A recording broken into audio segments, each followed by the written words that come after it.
Hi ಎಲ್ರಿಗೂ welcome back to ಆಶಾ ಅಭಿರುಚಿ. ಇವತ್ತು ನಾನು ಪಡ್ಡು ಶೇಂಗಾ ಚಟ್ನಿಯನ್ನು ಮಾಡಿದ್ದೀನಿ. ಸೊ ಅದನ್ನು ನಿಮ್ಮ ಜೊತೆ ಶೇರ್ ಮಾಡ್ಕೊಳ್ಳೋಣ ಅಂತ ತೋರಿಸ್ತಾ ಇದ್ದೀನಿ. ಸೊ ಬನ್ನಿ ನೋಡೋಣ ಹೇಗೆ ಮಾಡೋದು ಅಂತ. ಈಗ ನಾನು ಮೊದಲಿಗೆ ಸ್ವಲ್ಪ ಶೇಂಗಾನ ಹುರ್ಕೊತಾ ಇದ್ದೀನಿ. ಶೇಂಗಾನ ಹುರಿದು ತಣ್ಣಗೆ ಮಾಡೋಕ್ಕೆ ಬಿಡ್ತೀನಿ. ಅದ್ರ ಮೇಲೆ ಸಿಪ್ಪೆ ಎಲ್ಲ ಇರುತ್ತಲ್ಲ ಅದನ್ನು ಸುಲ್ಕೊಂಡು ಇಟ್ಕೋಬೇಕು. ಹಾಗೆ ಈಗ ಮೆಣಸಿಕಾಯಿ ಕರಿಬೇವನ್ನ ಸ್ವಲ್ಪ ಆಯಿಲ್ ಹಾಕ್ಬಿಟ್ಟು ಹುರಿದಿಟ್ಕೋತಾ ಇದ್ದೀನಿ. ಈ ಥರ ಮಾಡೋದ್ರಿಂದ ಸೊ ಗ್ಯಾಸ್ಟ್ರಿಕ್ ಆಗೋದು ಆ ಥರ ಎಲ್ಲ ಏನೂ ಆಗೋದಿಲ್ಲ. ಸ್ವಲ್ಪ ಹುರಿದ್ರೇ ಎಣ್ಣೆಲಿ ಹಾಕಿಬಿಟ್ಟು ಹುರಿದ್ರೇ ಚೆನ್ನಾಗಿರುತ್ತೆ ಟೇಸ್ಟ್ ಕೂಡ. ಈಗ ನಾನು ಪಡ್ಡಿನ ಬ್ಯಾಟರ್ ತೊಗೊಂಡಿದ್ದೀನಿ.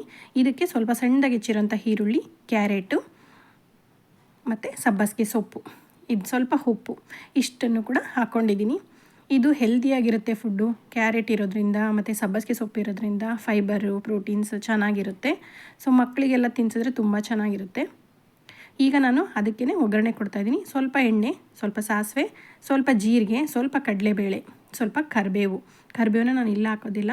ಸೊ ಇಲ್ಲಿ ಈ ಥರ ಹಿಡ್ಕೊಂಡು ಹಾಕಿದ್ದೀನಿ, ಯಾಕಂದರೆ ಎಣ್ಣೆ ಎಲ್ಲ ಸಿಡಿಯುತ್ತೆ, ಅದಕ್ಕೋಸ್ಕರ ಹಾಕಿ ಇದನ್ನು ಚೆನ್ನಾಗಿ ಕಲಸಿ ಇಡ್ತೀನಿ. ಸ್ವಲ್ಪ ಹೊತ್ತು ನೆನ್ಕೊಳ್ಳಿ ಇದು. ಈಗ ನಾನು ಚಟ್ನಿ ಮಾಡೋಣ ಬನ್ನಿ.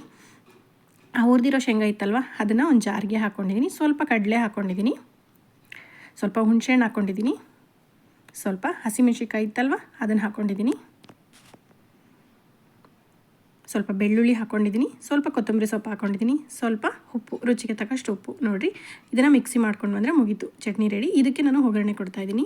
ಸ್ವಲ್ಪ ಸಾಸಿವೆ, ಜೀರಿಗೆ, ಸ್ವಲ್ಪ ಕರಿಬೇವು, ಸ್ವಲ್ಪ ಹಿಂಗನ್ನು ಹಾಕಿ ನಾನು ಒಗ್ಗರಣೆ ಕೊಟ್ಟಿದ್ದೀನಿ ಚಟ್ನಿಗೆ.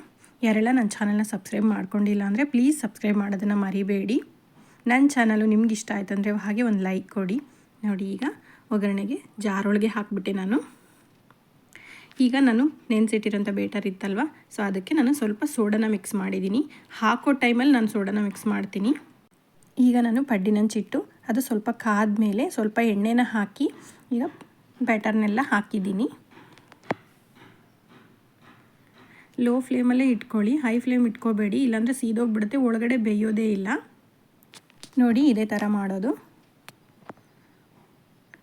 ಇಷ್ಟೇ ಇವತ್ತಿನ ರೆಸಿಪಿ ಪಡ್ಡು ಚಟ್ನಿ. ನೀವು ಕೂಡ ಒಮ್ಮೆ ಟ್ರೈ ಮಾಡಿ, ತುಂಬ ಚೆನ್ನಾಗಿರುತ್ತೆ. Thank you so much. Bye bye.